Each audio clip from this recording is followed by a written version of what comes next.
Okay, we on the record in cause number 327494, State of Texas versus Rhonda Scott.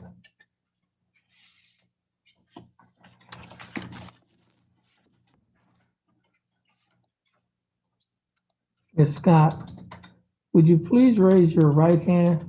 Ms. Scott, do you swear or affirm to tell the truth, the whole truth, and nothing but the truth to help you God? Yes, I do.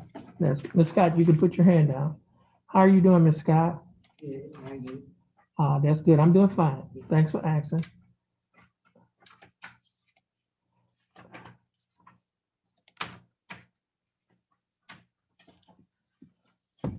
Ms. Scott, the information states that on or about June 12th of 2020, while you were in Jefferson County, Texas, you were charged with a Class B misdemeanor offense of theft. Ms. Scott, do you understand what you've been charged with? Yes, And to this charge, Ms. Scott, how do you plead? Guilty, not guilty, or no contest?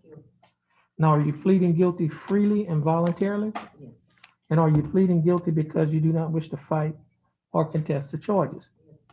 Ms. Scott, I have before me uh, what has been marked as State's Exhibit Number 1. Do you recognize this document? And on page 2 of the same document, which is the State's Exhibit Number 1, the misdemeanor plea admonishment, or D, your initials down here. Yes. And on page 3 of this document, Ms. Scott, is that your signature at the top above the line that says defendant?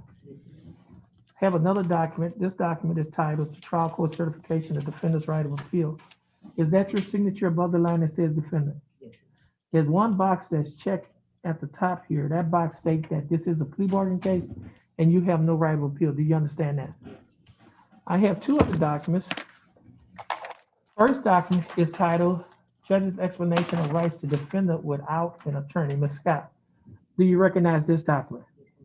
And is this your signature on this document? Now you have one box checked here, and that box states that you want to waive your right to attorney and represent yourself. Is that correct? I have another document here. This document is titled The Waiver of Counsel for Purposes of Entering a Guilty Plea or Proceeding to Trial. Do you recognize this document? And is that your signature on this document?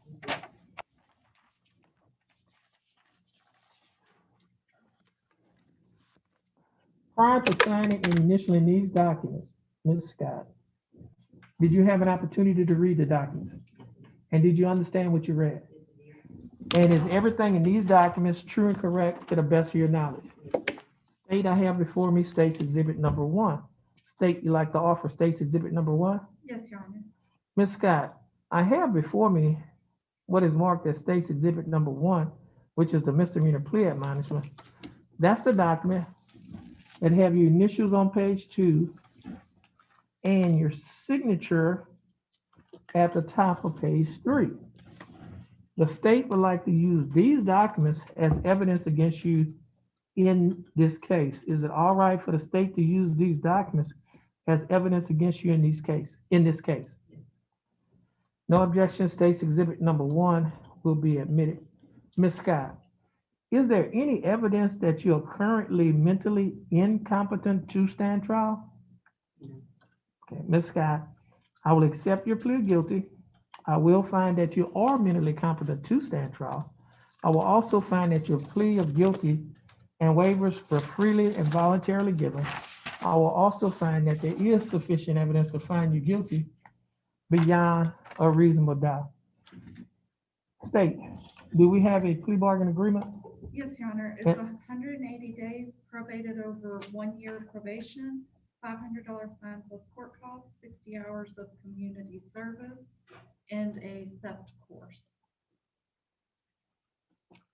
Ms. Scott, the state is offering that you serve 180 days in jail. However, you will not have to serve any time in jail because you will be placed on probation for 1 year.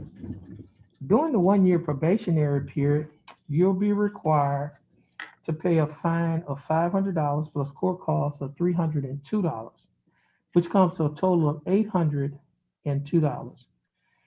In addition, you'll be required to pay probation fee of $60 per month, a urinalysis fee of $15 per month. And that comes to a total, everything comes to a total of $150 per month. Would you be able to pay the $150 per month? Yeah. You will? Now, Ms. Scott, you will also be required to perform 60 hours of community service, and you also be required to attend and complete a theft course. Ms. Scott, do you understand the state's offer? Do you think that the state's offer is fair and just? And do you accept the state's offer? Yes, sir. Okay, Ms. Scott, I will follow the plea bargain agreement that you have entered into with the state. Ms. Scott, please stand in front of the clerk, follow the clerk's direction, and Ms. Scott, please have a good day.